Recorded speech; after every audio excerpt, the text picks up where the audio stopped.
ప్రజా శ్రేయస్ కోరే ఒక ధిక్కార స్వరం, మాయమైపోతున్నాడయ్యా మనిషి అనే సమాజాన్ని కనువిప్పు కలిగించినటువంటి ఒక మంచి వ్యక్తి ఇవాళ మనకు దూరం అయ్యాడు.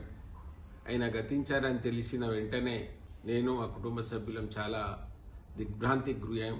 ఆయన మాటల్లో కానీ ఆయన స్వరంలో కానీ ఆ చైతన్యం పరిచేటువంటి వ్యక్తి మళ్ళీ పుడతాడా అనేటువంటి ఆలోచన.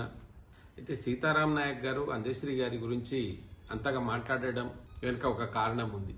ఏ విద్య లేని వ్యక్తి లక్షల మంది విద్యార్థులు అంటే ఉన్నత విద్యాలయంలో ఉన్నటువంటి విద్యార్థులకు జ్ఞానబోధ చేసినటువంటి అందశ్రీ గారికి పాటల రూపంలో, కవిత రూపంలో వారికి కాకతీయ యూనివర్సిటీ డాక్టరేట్ ప్రదానం చేయాలని ఆలోచించినప్పుడు ఆ కాకతీయ యూనివర్సిటీలో పాలక మండలి సభ్యులుగా ఉన్న నేను ముఖ్య భూమిక పోషించాను.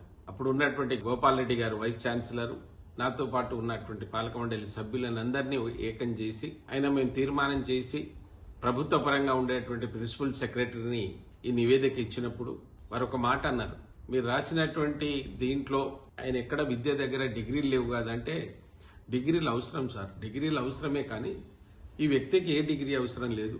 సమాజం మొత్తమే ఆయనకు ఒక డిగ్రీగా మనం ఇవ్వచ్చు అని కొన్ని మాట్లాడినాక ఆయన పాడినటువంటి ఆసు కవి అనే బిరుదేదైతే ఉందో కొన్ని పాటలు, కొమ్మ జెక్కుతే బొమ్మర, తెలంగాణ జయహో తెలంగాణ, ఇక పాటలు ఈ తెలంగాణ ప్రజల యొక్క ఏ ఆశయం ఉండనో తెలంగాణ రాష్ట్రం తీసుకురావాలని దానికి బలమైనటువంటి పునాది వేసినటువంటి వ్యక్తి అందశ్రీ గారు. ఆయనని ఏ రూపంలో మాట్లాడినా తక్కువే. ఎంత కరుడు కట్టినటువంటి వ్యక్తి అంటే ఆయన మనసులో ఏదైనా ఉంటే ఏదో కక్ష సాధింపో ఏదో చేయాలనేది కాదు, కానీ ఆ మదన పడుతూ దాన్ని మార్పు కొరకు ఎట్లా ప్రయత్నం చేయాలనేటువంటి తత్వం ఉన్నటువంటి వ్యక్తి అందశ్రీ గారు. ఇవాళ ఆయన లేని లోటు చాలా బాధాకరం.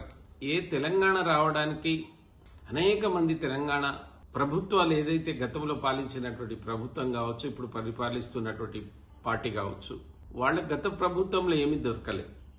చాలా మంది గద్దరాన లాంటి పెద్దలు వీరితో పాటు చాలా మంది ఉన్నారు, ఇంకా విద్యార్థులు ఉన్నారు, ఉద్యమకారులు ఉన్నారు, కానీ వారికి ఈ మనోవేదన చాలా మంచిది కాదు.